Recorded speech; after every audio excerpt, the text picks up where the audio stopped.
Doctor ortho Ayurvedic oil और capsule, अब दर्द भी घुटने टेकेगा। भाजपा ने महिला आरक्षण बिल गिरने पर कांग्रेस के खिलाफ मोर्चा खोल दिया है। मुख्यमंत्री ने कहा कि इससे 70 करोड़ महिलाओं की उम्मीदें टूटी, जबकि अरुण सिंह ने इसे कांग्रेस की गद्दारी करार दिया।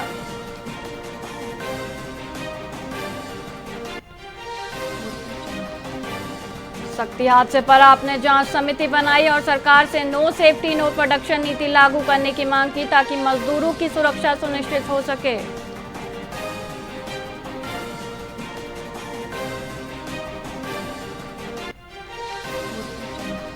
बिलासपुर में 2 ट्रेलरों की जोरदार भिड़ंत के बाद भीषण आग लगी। हादसे में एक चालक कैबिन में फंसकर जिंदा जल गया।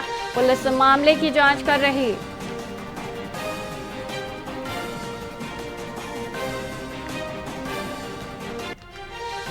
कोरबा में बाल विवाह रोकने के लिए सतर्कता दिवस मनाया गया, जहां शादी में शामिल पंडित हलवाई को भी सजा की चेतावनी दी गई। साथ ही पर्यावरण सप्ताह शुरू हुआ।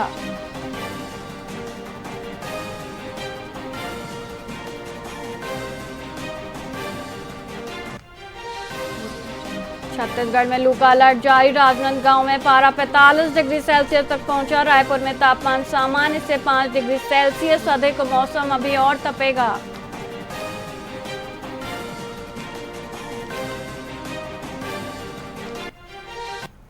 नमस्कार, आप देख रहे हैं वीआईपी न्यूज और मैं हूं वैशाली श्रीवास्तव। आइए रुक करते हैं खबरों की ओर। सूरजपुर के मदन नगर में प्रस्तावित कोयला खदान परियोजना को लेकर प्रशासन और ग्रामीणों के बीच तनाव चरम पर है। एसईसीएल के सर्वेक्षण कार्य में बाधा डालने और टीम पर हमले की कोशिश के आरोप में सरपंच को कारण बताओ नोटिस जारी किया गया है। ग्रामीण अपनी जमीन बचाने के लिए तीर धनुष और कुल्हाड़ी जैसे पारंपरिक हथियारों के साथ दिन रात पहरा दे रहे हैं। वहीं ग्रामीणों का आरोप है कि बिना सहमति के भूमि अधिग्रहण की प्रक्रिया की जा रही है, जिससे टकराव की स्थिति बनी हुई है। पीढ़ी से पीढ़ी आत है, वैसे हमन चाहत ही पीढ़ी से पीढ़ी दर पीढ़ी हमन यहाँ अपन जीवन यापन कर सकत ही। हमन नहीं देना चाहत ही कि एसईसीएल यहाँ आए और हमार पूरा गांव ला उजाड़े, खोदे, गड्ढा बनाए और अपन राज करे। हमन ये नहीं चाहत ही। और एसईसीएल पर हमने दे देहत ही, अगर वो लूट के ले जात ही तो हमार लड़का छुआ कहाँ जाही, हमार परिवार कहाँ जाही। हमन कर जिए बर हमार पर जगह नहीं है। हमार लड़का छुआ पढ़े बर कहाँ जाही। हम पढ़ाना भी चाहत ही, लेकिन पढ़े के बाद भी उमन ला कोई नौकरी करना चाहते या कोई अपन भविष्य में कुछ भी काम करना चाहते तो उमन का जिंदगी खत्म हो जाए। मुआवजा दिया जा रहा है, उस हिसाब से हमें कहीं पर मिलेगा नहीं। और हम 2 साल 3 साल से इसलिए रक्षा में लगे हुए हैं कि हमारा बिना मुआवजा दिए हुए ना हम फार्म नहीं भरे हुए, और ये लोग अपने हाथ से फार्म भर करके हमारा सेटलमेंट जो है उसको एसईसीएल में कर दिए हैं।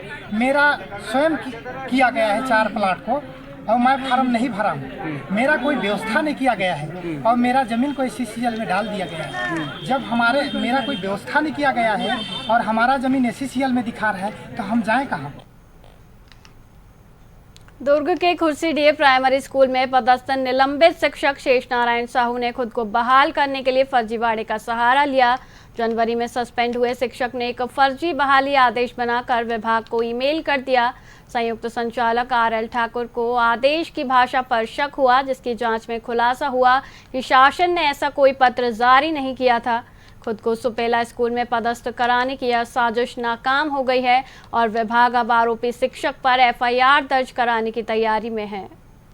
हमारे कार्यालय में मेल आया था एक शिक्षक के बहाली के संबंध में, जिसको निलंबन हमारे कार्यालय से किया गया है, शेष नारायण साहू, मिडिल स्कूल खुर्सीडीह, जिला दुर्ग से। तो मेल खोला गया, मेल की जो भाषा देखा, शब्दावली देखा, तो कुछ कुछ शब्दों के कारण हमें संदिग्ध लगा।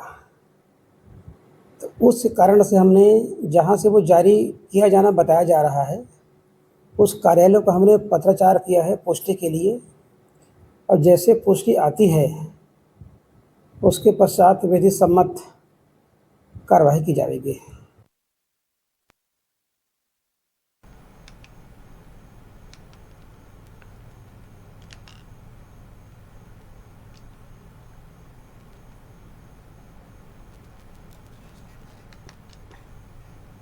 खबर जांजगीर चांपा से है, जहां शिवरी नारायण तहसील में अवैध ईंट भट्टे नियमों को ताक पर रखकर धड़ल्ले से भट्टे संचालित हो रहे हैं।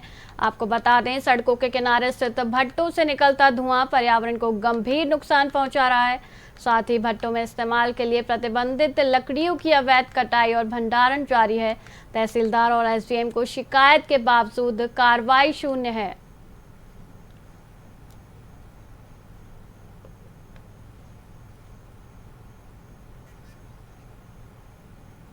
फिलहाल के लिए इतना ही। मुझे दीजिए इजाजत। देखते रहिए वीआईपी न्यूज़। नमस्कार।